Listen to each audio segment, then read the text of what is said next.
ಇಲ್ಲಿ ಭಿಕ್ಷಾಧಿಪತಿ ಇದ್ದಂಗೆ ಹೋಗಿ ದೊಡ್ಡ ರಾಜಕಾರಣಿ MLA ಆಗ್ಬೋದು, ಒಬ್ಬ ಇನ್ಸ್ಪೆಕ್ಟರ್ SPO DSP ಏನೇನೋ ಆಗ್ತೀವಿ. ಅಂದ್ರೆ ಇಲ್ಲಿ ಹೊರಗಡೆ ಬಂದ್ಮೇಲೆ ನಾವು ನಾರ್ಮಲ್ ಒಬ್ಬ ಸ್ನೇಹಿತರೆ ನೋಡಿ, ಈಗ ನಾನು ಇರೋದು ಈಗ ಎಲ್ಲಿ ಅಪ್ಪ ಅಂದ್ರೆ ಬಾದಾಮಿ ಜಾತ್ರೆಯಲ್ಲಿ. ಸರ್ ನಮಸ್ತೆ, ಆರಾಮದಿರಿ? ಆರಾಮ್ ಸರ್. ಎಷ್ಟು ವರ್ಷ ಆದ್ರಿ ಕಲಾವಿದರಾಗಿರೋ? ಸರ್ ನಾನು ಈ ವೃತ್ತಿರಂಗ ಭೂಮಿಗೆ ಬರೋಕ್ಕಿಂತ ಮುಂಚಿತವಾಗಿ ನಮ್ಮ ಜಮಖಂಡಿ ತಾಲೂಕು ಕಲ್ಲಳ್ಳಿ ಗ್ರಾಮದಲ್ಲಿ ಜಮಖಂಡಿ ಐತೆ ನಮ್ಮದೇ ಆದಂತ ಒಂದು ಬೈಲಾಟ್ ಟ್ರೂಪ್ ಅಂತ ಹೇಳಿ ಬೈಲಾಟ. ಅದ್ರಾಗ ಒಂದು 10-15 ವರ್ಷ ಮೊದಲೇ ಮಾಡ್ಯಾನ್ರಿ. ಇಲ್ಲಿ ಬಂದು ಈಗ ಒಂದು 10-11ನೇ ವರ್ಷ ಸ್ಟಾರ್ಟ್ ಆದ್ರಿ. ಮೊದಲು ಗುಡಿಗೇರಿ ಕಂಪ್ನಿಯಾಗ 2 ವರ್ಷ, ಇಲ್ಲಿ ಒಂದು 8 ವರ್ಷ.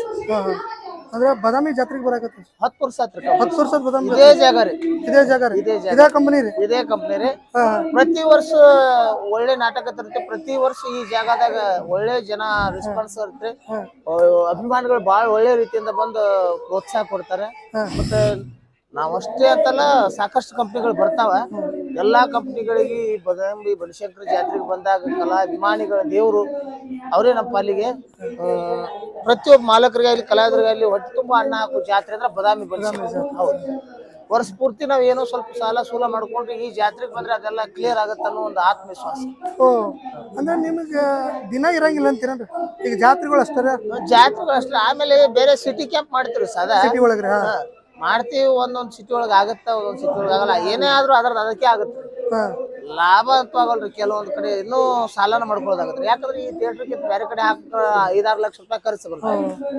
ಅಲ್ಲಿ ಹೋಗಿ ಆಡ್ಬೇಕಾದ್ರೆ 5-6 ಲಕ್ಷ ರೂಪಾಯಿ ಬರೋಂಗಿಲ್ರಿ. ಇನ್ನೂ ಒಂದು ವರ್ಷ ತನಕ ಕಲಾವಿದ್ರು ಕಂಪ್ನಿ ನಡೆಸ್ಬೇಕು. ಯಾಕಂದ್ರೆ ಯಾಕೆ ಇದು ಮಾಡ್ಬೇಕಂದ್ರೆ ಮಾಲಕರಿಗಾಗ್ಲಿ ಕಲಾವಿದರಿಗಾಗ್ಲಿ ಈ ಆಕ್ಟ್ ಮಾಡೋದು ಬಿಟ್ರೆ ನಾವು ಬೇರೆ ವೃತ್ತಿನ ಗೊತ್ತಿಲ್ಲ.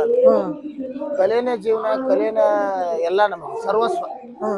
ಅಂತದ್ರಲ್ಲಿ ಉಳಿಕಿದ ಜನರ ಆ ಬಿಸ್ನೆಸ್ ಮಾಡ್ಬೇಕು, ಆ ಕೆಲಸ ಮಾಡ್ಬೇಕು ಅಂತ ಐಡಿಯಾನು ಇರೋದಿಲ್ಲ, ಅದು ಗೊತ್ತಿರೋದಿಲ್ಲ, ನಮಗೆ ಆಗುವುದಿಲ್ಲ. ಅದಕ್ಕಾಗಿ ಎಷ್ಟೇ ಬರ್ಲಿ ಬಿಡ್ಲಿ ಒಟ್ಟು ಇದನ್ನೇ ಮಾಡ್ಕೊತ ಹೋಗೋದು. ಆಗಿನ ಎಷ್ಟು ನಾಟಕ ಮಾಡಿರ್ಬೋದು?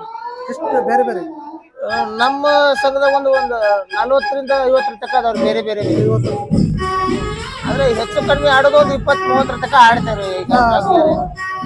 ಅಂದ್ರೆ ಆಗಲೇ ಒಂದು ಡೈಲಾಗ್ ಹೇಳಿದ್ರೆ, ನಾವು ಸ್ಕ್ರೀನ್ ಮುಂದ ಸಾವುಕಾರ ಆಗಿರ್ತೀವಿ. ಹೌದೌದು, ಕಲಾವಿದನ ಜೀವನ ಹೇಗಿರ್ತದೆ ಸರ್? ನಮ್ ನಿಜ ಜೀವನದಾಗ ಏನೋ ದುಃಖ ದುಮ್ಮಾನಗಳು ಇದ್ರು ಕೂಡ ಅಲ್ಲಿ ನಾವು ಸ್ಟೇಜ್ ಮೇಲೆ ಹೋದ ನಂತರ ಅದನ್ನ ಪ್ರೇಕ್ಷಕರು ನಗಿಸ್ಬೇಕಾದಂತ ಸ್ಥಿತಿ ಇರುತ್ತೆ. ಅಲ್ಲಿ ನಕ್ಕೋತ ಖುಷಿಯಾಗಿರ್ತೀವಿ ಪ್ರೇಕ್ಷಕರು.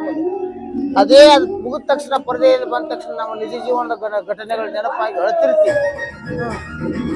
ಕಲಾವಿದರ ಜೀವನನೇ ಹಾಗೆ. ಪ್ರತಿಯೊಬ್ಬ ಕಲಾವಿದರ ಜೀವನದಾಗ ಏನೋ ಒಂದು ಕಹಿ ಘಟನೆ ಇರುತ್ತೆ. ಇಲ್ಲಿ ನಗ್ತಾ ಇದ್ದಾವ ಅಲ್ಲಿ ಅಳಬೇಕು, ಅಲ್ಲಿ ಅಳ್ತಾ ಇದ್ದಾವ ಇಲ್ಲಿ ನಗಬೇಕು. ಎಲ್ಲ ಹೊಟ್ಟೆ ಪಾಡಿಗಾಗಿ ಪ್ರೇಕ್ಷಕರಿಗಾಗಿ ಈ ಕಲಾದೇವಿ ಆ ಒಂದು ಇದ್ರು ಕೊಟ್ಟಾಡ್ರಿ. ಇಲ್ಲಿ ಭಿಕ್ಷಾಧಿಪತಿ ಇದ್ದಂಗೆ ಹೋಗಿ ದೊಡ್ಡ ರಾಜಕಾರಣಿ MLA ಆಗ್ಬೋದು, ಒಬ್ಬ ಇನ್ಸ್ಪೆಕ್ಟರ್ SPO DSP ಏನೇನೋ ಆಗ್ತೀವಿ. ಅಂದ್ರೆ ಇಲ್ಲಿ ಹೊರಗಡೆ ಬಂದ್ಮೇಲೆ ನಾವು ನಾರ್ಮಲ್ ಒಬ್ಬ. ಯಾಕೆ ಕಲಾವಿದರು ಯಾಕೆ ಅಂದ್ರೆ ಬಡವರಾಗಿದ್ದಾರೆ? ಸರ್, ಕಲಾವಿದರು ಯಾಕೆ ಬಡವಿದ್ದಾರೆ ಅಂದ್ರೆ, ಈ ಕಲಾವಿದನ ಒಬ್ಬ ನೋಡ್ರಿ ಶಿವನ ಶಾಪಗ್ರಸ್ತ ಅಂದ್ರೆ ಶಿವನಿಂದ ಶಾಪಗ್ರಸ್ತನಾಗಿ, ಲಕ್ಷ್ಮಿಗೆ ವೈರಿಯಾಗಿ, ಸರಸ್ವತಿಗೆ ಪುತ್ರನಾಗಿ ಈ ಧರೆಗೆ ಇಳಿದು ಬಂದವನೇ ಕಲಾವಿದ. ಮೂಲ್ರಿ ಅಂದ್ರೆ ಕಲಾವಿದನಿಗೆ ಸರಸ್ವತಿ ಒಲಿತಾಳ, ಲಕ್ಷ್ಮಿ ಉಳಿಯೋದಿಲ್ರಿ ಕಲಾವಿದ. ಯಾಕಂದ್ರೆ ಈಗ ಕಲಾವಿದನು ಅಷ್ಟು ತೊಂದರೆಗಳನ್ನ ಇರ್ತಾರ ಸರ್. ಖರ್ಚುಗಳು ಬಾಳ ಇರ್ತದೆ. ಖರ್ಚು ಬಾಳ ಇರ್ತದ. ಹೆಂಡ್ರು ಮಕ್ಕಳು 3 ಮಕ್ಕಳು ಇರ್ತಾವ. ಪಗಾರ ಸಣ್ಣದಿರ್ತದ. ಕಲಾವಿದ್ರು ಬದುಕಕ್ಕೆ ಹೆಂಗ್ ಸಾಧ್ಯ? ಭಾಳ ಕಷ್ಟ ಅದ ನಾಟಕ ಮುಂದೆ ಕಲಾವಿದ್ರು ಬದುಕೋದು. ಮಾಲಕರು ಒಳ್ಳೇದು, ಕಲಾವಿದ್ರು ಭಾಳ ಕಷ್ಟ ಅದ. 3-4 ಮಕ್ಕಳು ತಗೊಂಡು ಬದುಕೋದಂತಂದ್ರೆ 1,000 ರೂಪಾಯಿ ಪೇಮೆಂಟ್ ಬದುಕಕ್ಕೆ ಹೆಂಗಾತು? ಭಾಳ ಕಷ್ಟ ಅದ ಸರ್.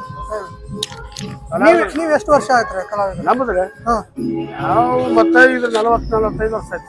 40-45 ವರ್ಷದ ಕಲಾವಿದರಾಗಿ. ಹೌದೌದು, 45 ವರ್ಷ. ಅಂದ್ರೆ ಕಲಾವಿದರಾಗಿ ಚೇಂಜ್ ಮಾಡೋ ಜೀವನದಲ್ಲಿ ಏನ್ ಚೇಂಜ್ ಆಗೈತೆ? ಏನು ಚೇಂಜ್ ಆಗಿಲ್ಲ ಸರ್.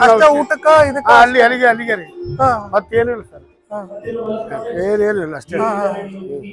ಓಕೆ, ನೀವು ಎಷ್ಟು ನಾಟಕಗಳು ಮಾಡಿರಿ, ಎಲ್ಲೆಲ್ಲಿ ಮಾಡಿರಿ? ಒಂದು 100-150 ನಾಟಕ ಆಗ್ಯಾವ. 100-150 ನಾಟಕ. ಆಲ್ಮೋಸ್ಟ್ ಎಲ್ಲೆಲ್ಲ ಹೋಗ್ತೀರಿ? ಎಲ್ಲ ಕಡೆಗೂ ಅಡ್ಡಾಡಿವ್ ಸರ್. ಎಲ್ಲ ಕಡೆ ಹೋಗ್ತೀರಿ? ಎಲ್ಲ ಕರ್ನಾಟಕ, ಮಹಾರಾಷ್ಟ್ರ ಎಲ್ಲ ಕಡೆಗೂ ಹಾಂ. ಎಲ್ಲ ಕಡೆಗೂ ಅಡ್ಡಾಡಿವ್.